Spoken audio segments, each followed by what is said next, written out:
సరి అయిన పద్ధతిలో కులగణన జరుగుతుంది, వాళ్లకు ఫలాలు దక్కుతున్నాయి మా సోదరులందరికీ.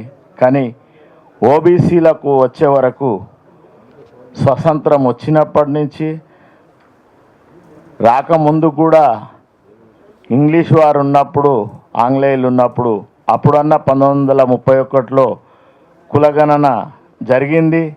దాని తర్వాత ఇన్ని 80 సంవత్సరాలు జరుగుతున్నా కూడా ఇప్పటి వరకు ఏ కేంద్ర ప్రభుత్వము జనగణనలో కులగణన జరిపిన దాఖలాలు లేవు. మనకు అంబేద్కర్ గారు రాసిన రాజ్యాంగంలో ఓబీసీలకు ఎక్కడ చట్టసభలలో అయినా, ఆర్థికంగా అయినా, విద్యా ఉద్యోగాలలో కూడా మనను ఏ ప్రభుత్వాలు గుర్తించలేదు. కాబట్టి ఇప్పుడేదో కేరళలోనేమో చెప్పింది ఆర్ఎస్ఎస్, కేంద్ర ప్రభుత్వం ఏమో ఈ విధంగా వివక్ష చూపుతుంది. కానీ మిగతా కులాలకేమో చేస్తామని అంటారు, ఓబీసీకి వచ్చే వరకేమో ఒక కులగణన ఏ విధంగా జరిగింది అనే పద్ధతియే శాస్త్రీయ పద్ధతిగా చూపించకుండా మనను అదర్స్లో పడేసి ఈ విధంగా 80 కోట్ల మంది ఓబీసీలు ఉన్నా కూడా మనకు సరి అయిన న్యాయం జరుగుతలేదు. కాబట్టి మనం అందరం కూడా ఐకమత్యంగా ఉండి సామాజిక న్యాయం జరగాలి.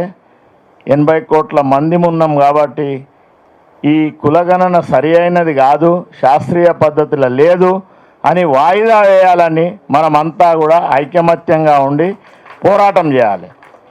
కులగణన జరిగిందంటే కులాల వారీగా మనకు సిస్టంతో చేస్తేనేమో ఒప్పుకోవాలి, లేకుంటే వాయిదా వేయాలి. లేకుంటే మళ్ళా 100 సంవత్సరాల వరకు ఈ తప్పుల తడక కులగణన మనం ఆమోదించినట్టయితుంది, మన పిల్లల భవిష్యత్ దెబ్బతింటుంది. కాబట్టి ఇప్పుడు చూడండి, కేంద్రంలో బీజేపీ అయినా అగ్రవర్ణాలు బాపనోళ్ళే ఉంటారు, కాంగ్రెస్ అయినా వాళ్ళే ఉంటారు. ఒకసారేమో నెహ్రూ గారు రిజెక్ట్ చేస్తారు, ఓసారేమో ఈ వాజ్పేయి గవర్నమెంట్ అయినా మోడీ గవర్నమెంట్ అయినా మన ఓబీసీల మీద ఇలాగే వివక్ష జరుగుతుంది. కాబట్టి ఇది మా చిరంజీవి సార్ చెప్పినట్టు జరగకున్నా కూడా ఏదో మన కర్మ ఇట్లుంది అని అట్లనే పోరాటం చేసుకుంటుంటాం.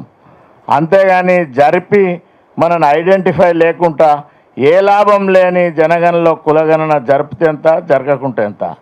ఎందుకంటే ఈ నరేంద్ర మోడీ ప్రభుత్వము జరుగుతుందనే నమ్మకము సన్నగిల్లింది. కాబట్టి మనం అంతా ఐకమత్యంగా ఉండి రాజకీయ వాటా సంపాదించాలి.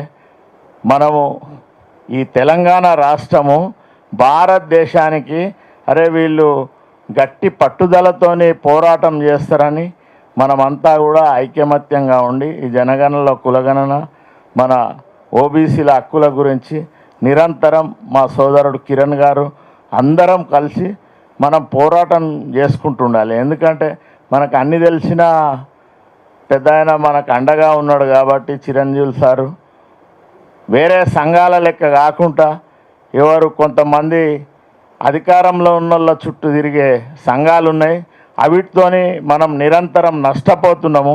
ఎందుకంటే మన హక్కులు, మామూలు హక్కులు కూడా సాధించుకోలేకపోతున్నాం. కాబట్టి మనం అందరం కూడా అన్ని సంఘాలను కలుపుకొని చిన్న చిన్న సంఘాలైనా నిరంతరం పోరాటం చేయాలి.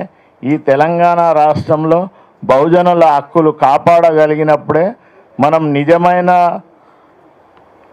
బీసీ సంఘాలుగా గుర్తించబడతాయి. ఈ అవకాశం ఇచ్చిన కిరణ్ గారికి, ఓబీసీ నాయకులందరికీ కూడా హృదయపూర్వక నమస్కారం.